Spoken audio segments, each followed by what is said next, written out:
20 classic Hollywood stars who died broke. They sold out theaters, commanded millions per picture, and had their names in lights across every major city in America.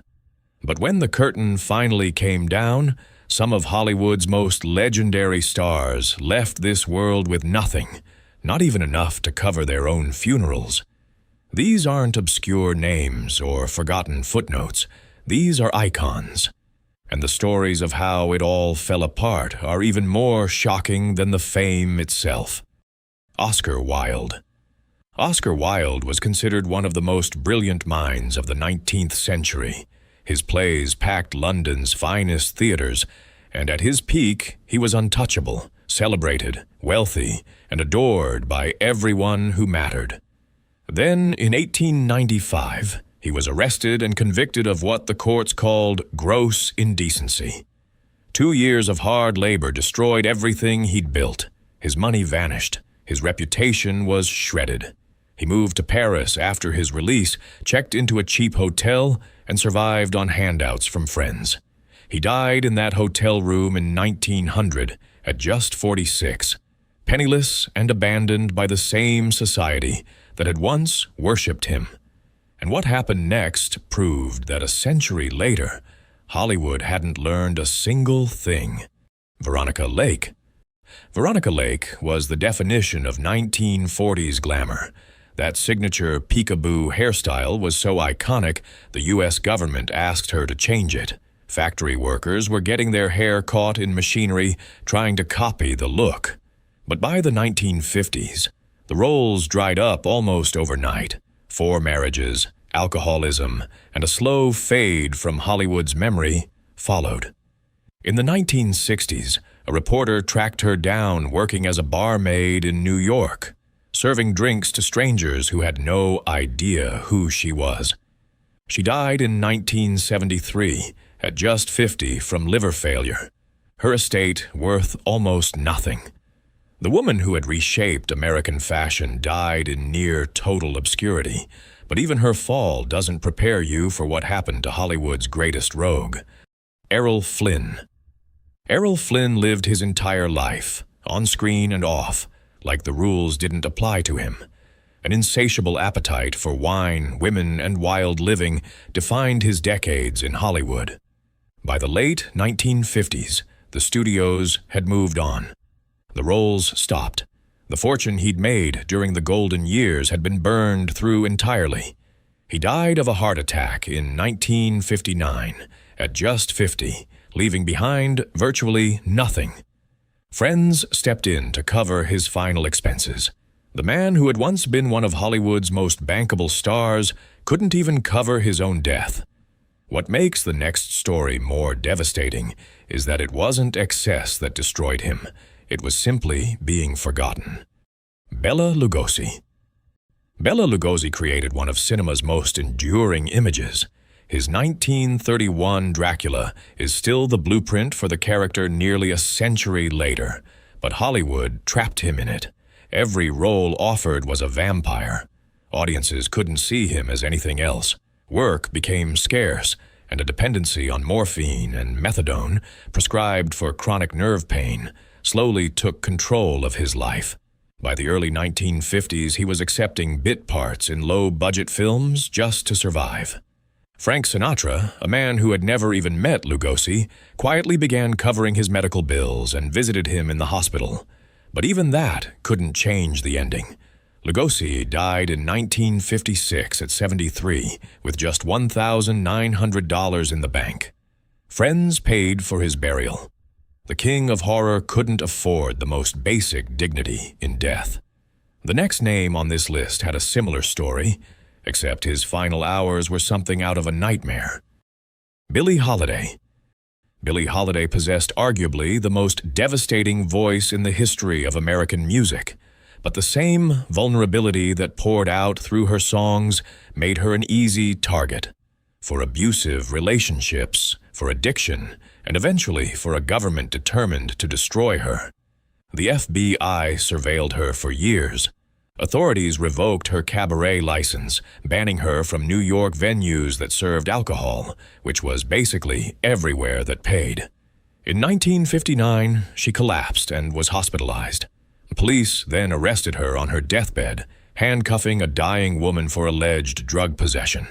The government froze her bank account while she lay there. When Billie Holiday died at 44, she had 70 cents in the bank and $750 hidden in her stocking. That was everything. The next star had fame of an entirely different magnitude and still couldn't hold onto a dollar. Vivien Leigh. Vivien Leigh won 2 Academy Awards and starred in one of the highest-grossing films of all time. She was also quietly battling severe bipolar disorder, treated in the 1950s with electroconvulsive therapy that reportedly destroyed portions of her memory. Her marriage to Laurence Olivier collapsed under the strain. Work became inconsistent. The wealth eroded. When she died of tuberculosis in 1967 at 53, her estate was worth far less than anyone expected from a 2-time Oscar winner. Behind the glamour was a woman the industry had largely failed. But if her fall was quiet, what came next was anything but. Sammy Davis Jr. Sammy Davis Jr. was electric. Singer, dancer, actor, impressionist, Rat Pack royalty. He also spent every single dollar he ever made.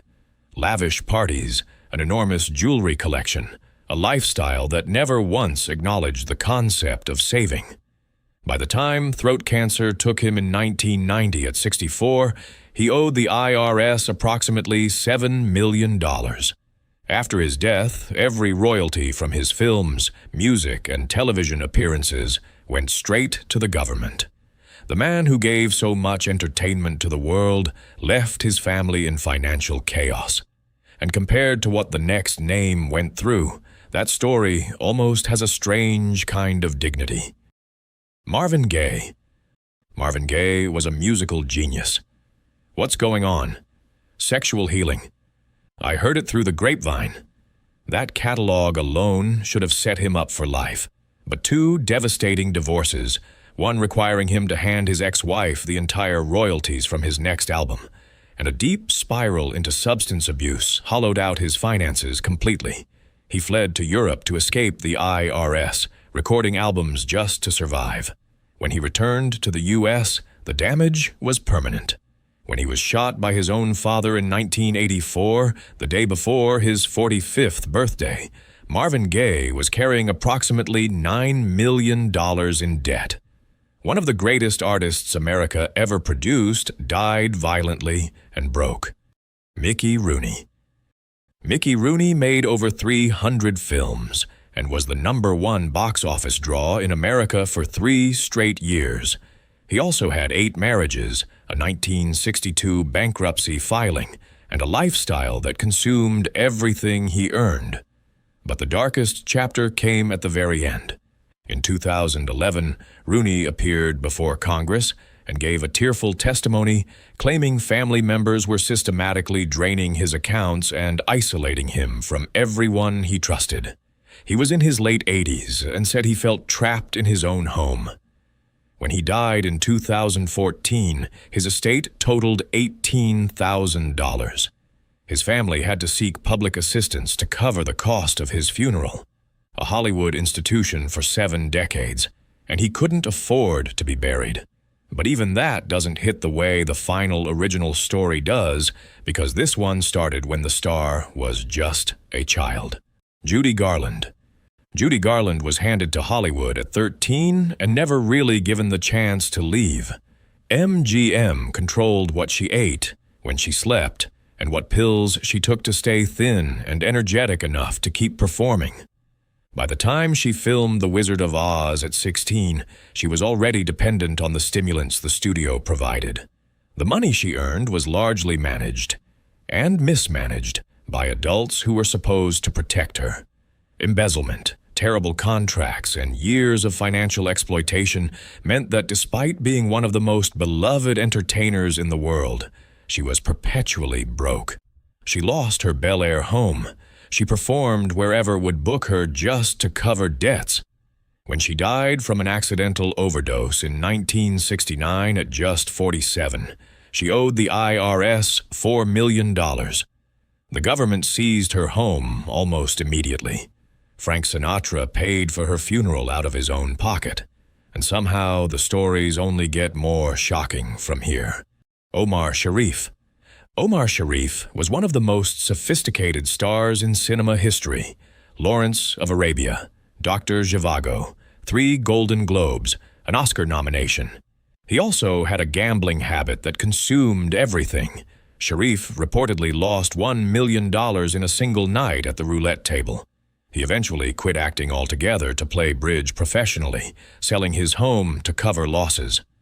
In a heartbreaking interview shortly before his death in 2015, at 83, he told reporters he was completely alone and completely broke, that he owned nothing but some clothing. One of Hollywood's most glamorous exports died in a hotel room, just like Oscar Wilde had 115 years before him. But the next story is where glamour disappears entirely. Bobby Driscoll.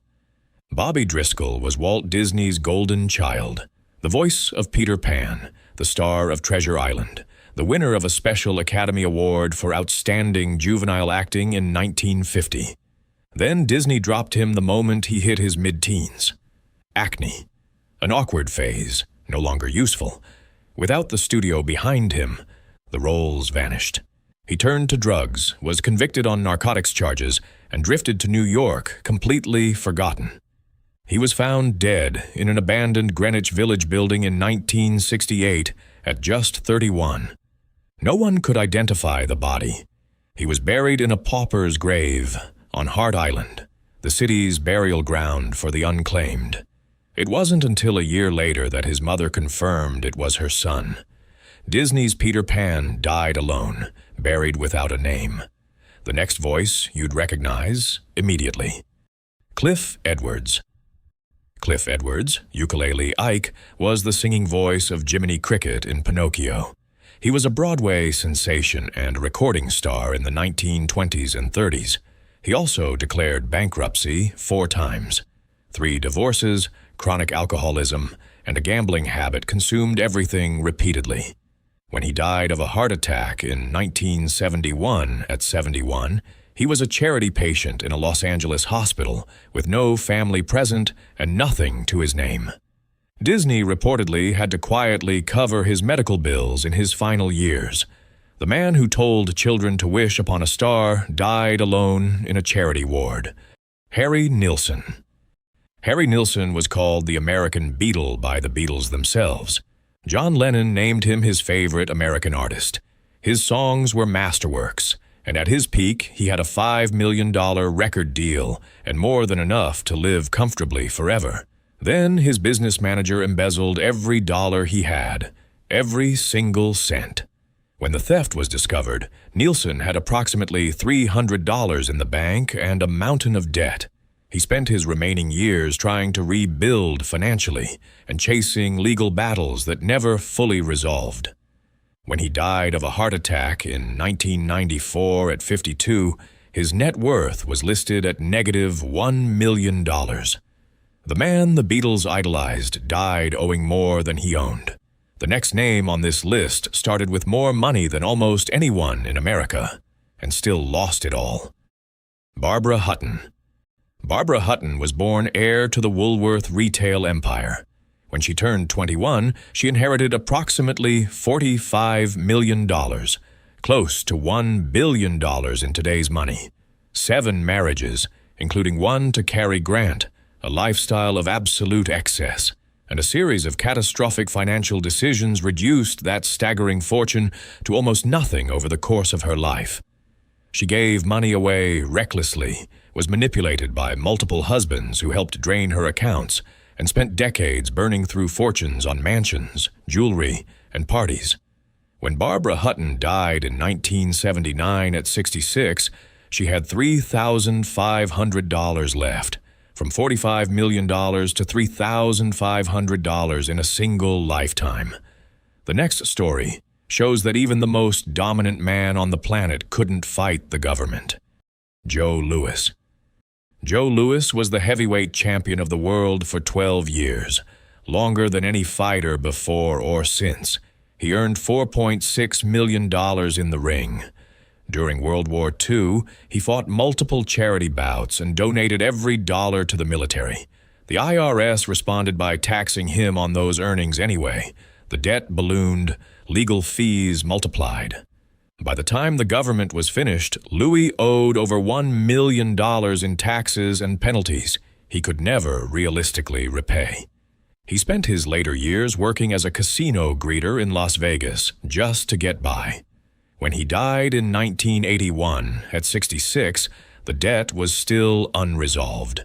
The greatest boxer of his generation gave his money to support America during wartime, and America's tax system took him down for it. Lon Chaney Jr. Lon Chaney Jr. carried one of the most famous names in Hollywood. His father was the silent film legend known as the Man of 1,000 Faces. The son built his own legacy playing the Wolfman throughout the 1940s. But as the 1960s arrived, the horror genre moved on and left him behind. He took whatever work he could find, low-budget westerns, bit parts, television guest spots. But it was never enough.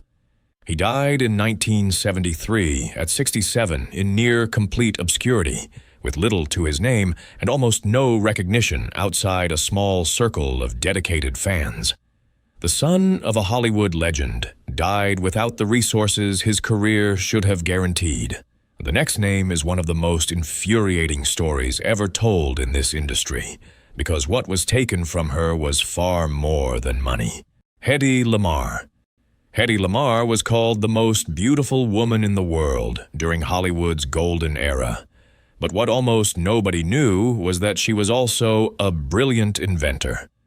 During World War II, she co-developed a radio guidance system using frequency-hopping signals so advanced the U.S. Navy classified it. That same technology later became the foundational basis for Wi-Fi, GPS, and Bluetooth. She never received a single dollar. The patent expired before its true value was understood, and the technology was absorbed by the military and the tech industry without any compensation to her. By the time she received an honorary award in 1997, she was 82, largely forgotten, and living modestly in Florida. When she died in 2000, the woman who helped invent the wireless world had only modest means to show for it. The next two names are a reminder that youth offers no protection when Hollywood decides it's done with you. Corey Haim. Corey Haim was everywhere in the 1980s. The Lost Boys, License to Drive, Lucas, a legitimate teen idol. Behind the scenes, allegations emerged that he had been sexually abused by a powerful Hollywood figure when he was just 14. Something he spoke about in interviews but said he could never fully expose while certain people were still alive. His substance dependency deepened throughout his 20s. Insurance companies sued him for failing to disclose his addiction on production forms, and the lawsuits were financially crippling. By 1997, he had filed for bankruptcy, claiming $100,000 in debt with just $100 in cash. He spent his final years selling autographs at conventions and living with his mother. When he died of pneumonia in 2010 at 38, he had nothing. His family asked fans to help cover funeral costs. The last name on this list shows that even winning in court can't save you when the system itself is designed to take everything. Gary Coleman. Gary Coleman became a star before he was old enough to understand what that meant. His role as Arnold on Diff'rent Strokes made him one of the most recognizable faces on American television. It also made him a target. His parents and managers were accused of siphoning money from his earnings throughout his childhood, leaving him with a fraction of what he should have had. Coleman sued and won, receiving a $1.3 million judgment. He declared bankruptcy anyway in 1999 after failed business ventures and mounting medical bills from lifelong kidney disease made recovery impossible. He spent years auctioning off his own memorabilia just to pay for dialysis. When he died in 2010 at 42, He had debts exceeding $70,000. He fought the system, won, and still ended up with nothing. There's a pattern running through every single one of these stories. Studios and managers extracted everything these stars had: their talent, their youth, their image, sometimes their entire childhoods, and rarely put any systems in place to protect them once the cameras stopped rolling. Some were robbed outright. Some were taxed into poverty for acts of generosity. Some were discarded the moment they aged past what the industry needed. These 20 names are the ones we remember. The ones we don't are countless. And the next time you sit down to watch one of their films, marveling at how effortless they made it all look, it might be worth remembering exactly what it cost them to be that good.